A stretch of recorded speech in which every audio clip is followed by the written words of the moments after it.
We are back on Taking Care of Business on Koerner Radio, News Talk 1180, 1230 KGEO, 1410 KERI, and now in New Mexico at 1000 KKIM. Our guest by phone, Professor Walid Phares, Fox commentator and author of a great book I highly recommend, The Coming Revolution.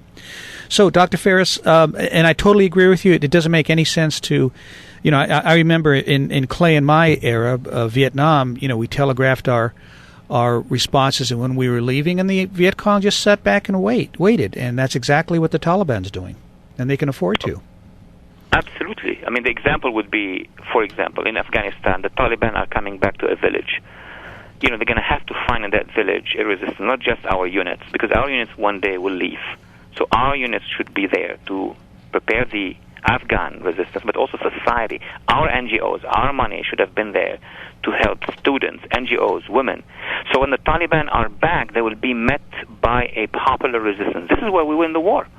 Otherwise, we are leaving, they are coming, and they will seize at least half of the country. I'm not saying the north.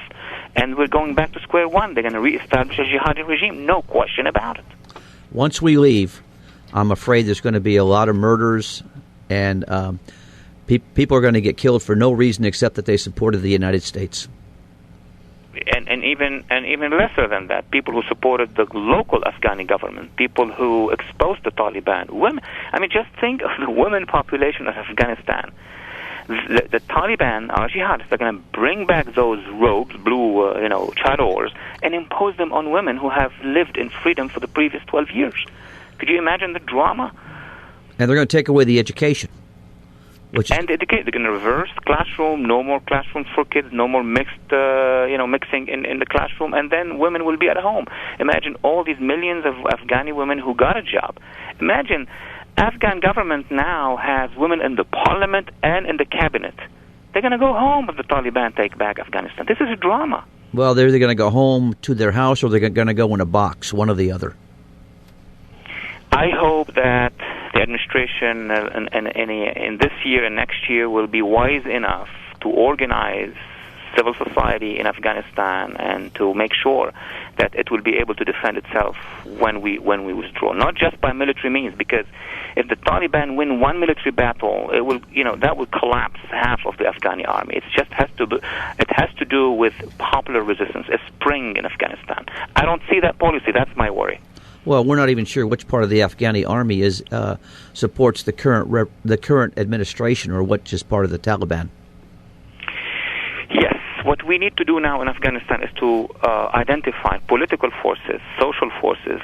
They should be backing a new government that will be less corrupt, national unity cabinet in Afghanistan, and then engage. We have a year and a half to make sure that we, invest this time in society. But again, I keep repeating, and you're bored, I don't see that policy yet in Washington. I had a question about our military. It seems like we're in a situation now where we can't even fill up the gasoline or the nuclear power for our aircraft carriers. How are we going to be able to defend ourselves or be the police people around the world if we can't take care of our own equipment? Well, this is a policy decision. It's not that the budget goes by. It's a decision that's made in Washington. If Congress and the administration have a unified position on the defense national security strategy, then we reconfigure everything. For example, now that we heard that half of our task force in the Gulf, the Persian Gulf, is going to be reconfigured and redeployed somewhere else. I mean, we have a serious situation with the Iranian regime, which is expanding.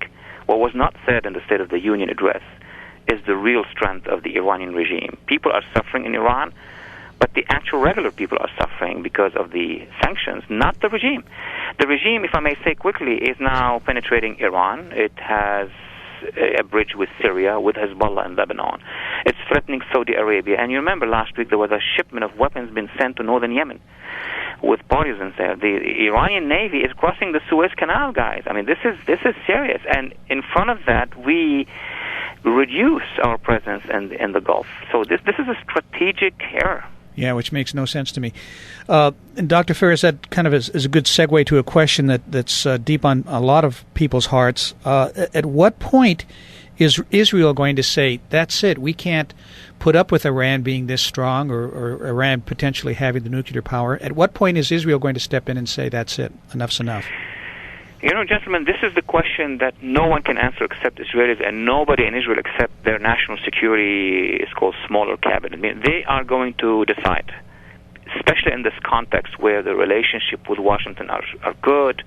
You know, on its face, on the surface, there is still an alliance. There is still an overwhelming majority in Congress that want to support Israel, and even the president said we'll have Israel's back. But everybody knows there are tensions. So the Israelis are not going to make a political timing for anything they're going to do in the region. It's a very dangerous. It's a more dangerous region than ever before.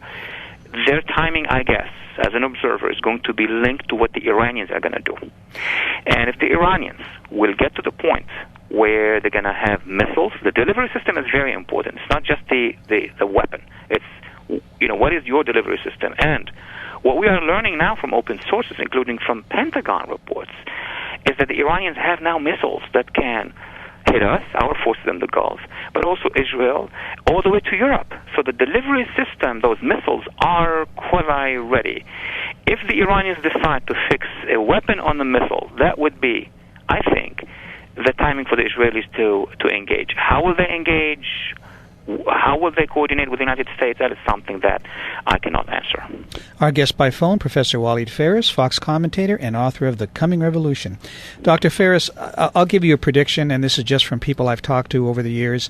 I think we're getting to that point sometime this spring where Israel's going to recognize that if they don't do something, it'll be a missed opportunity and they can't prevent Iran. I think we're getting to that point where there is going to be a red line where Israel knows they can't do anything beyond a certain point.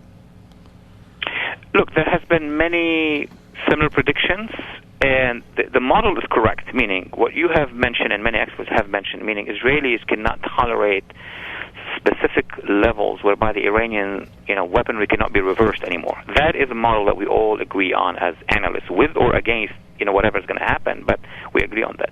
What we don't know is the Israeli assessment of when, in the sense that we don't see what the Iranians are doing as far as we know. Maybe our government here sees satellite, intelligence, but the Iranians have established a very sophisticated system of hiding the real weapon. I mean, the real weapon is not just those factories and nuclear sites. The real weapon, most likely, is something much smaller that can be hidden very deep. I would look at my measurement would be the missiles. That's the fleet of missiles is what would count. If they dispose them and if they position them in a way that would be seen by the Israelis as, this is it, this is a prelude to a strike, this is the moment where logically the Israelis will have to act, and the United States should be in support. And I can tell you more than that. This is where the Arab moderates of the Gulf would even give their green light for an action. Why is it that the United States is taking away defensive shields and then turning around and arming the enemies of Israel, such as supplying jets to Egypt? That is the biggest question of the day here in Washington. People are wondering, scratching their heads, why would it be that in the middle of, first of all, inside Egypt, a political suppression led by President Mohamed Morsi, head of the regime, head of the government, president of Egypt, Muslim Brotherhood president, is suppressing millions of Egyptians. There are demonstrations. This is the equivalent of, Prague Spring in Egypt happening against an oppressive regime. In the midst of this, we are sending him F-16, which he or the armed forces do not need. They have a peace agreement with Israel. So why do we add more sophisticated weapons? Is he going to use them against what? Libya, Darfur? So that would be one. 200 Abrams tanks. I would have recommended otherwise. I would have recommended that, okay, we have a contract with you. Whenever you'll change behavior inside Egypt, whenever you consolidate the peace agreement, then this would be a reward. What we've done is we are giving them those weapons as they are behaving in an anti-democratic way. I think this is a mistake. Well, I think it's also a mistake. And when you look at the money we're also supplying to these people, and then the Muslim Brotherhood being in charge over in Egypt, and we know that their philosophy is to destroy Israel. Look, the Brotherhood has not changed ideologically. I mean, many people ask the question here and debate it in Washington. Some of the apologists are saying, look, once they come to power, the Brotherhood are going to moderate. Well, they came to power, and they acted even more radical. And it's not our analysis. We're talking about the leaders of the opposition telling us from inside Egypt, this is half of Egypt, telling us that the Brotherhood are establishing an oppressive regime. That's more than enough for the American public, Congress, and the administration to rectify their policy with regard to Egypt. Dr. Phares, I love having you on. We have to have you back. We've got about a minute and a half left, and I have to ask you about Benghazi. Did Clinton get a pass on this? Is there more to the story that is going to be coming out? I think there'll be more. I think senators and the leadership in the Senate will continue. We've heard Senator McCain, we've heard other senators insisting on the fact that we need to know what was actually happening during those 5-6 hours, critical 5-6 hours. But to me, as someone who studies the rise of the threat, and I have published 9 months before Benghazi that Al-Qaeda is basically ready to strike against us is spreading. The real question to the administration is this: what was your posture before Benghazi? Did you consider those 10 training centers of Al-Qaeda and the Salafi jihadi militias as a threat? Were you doing anything with them? If we have those answers, that we may figure out everything that has happened. So far, we don't have these answers. Crazy. Dr. Phares, thank you again for the time. I really, really enjoy having you on, and I would love to have you come back. I'll be very happy to be back. Thank you for having me today. Thank you, Dr. Phares. We'll be back in a moment on Taking Care of Business on Koerner Radio News Talk 1180.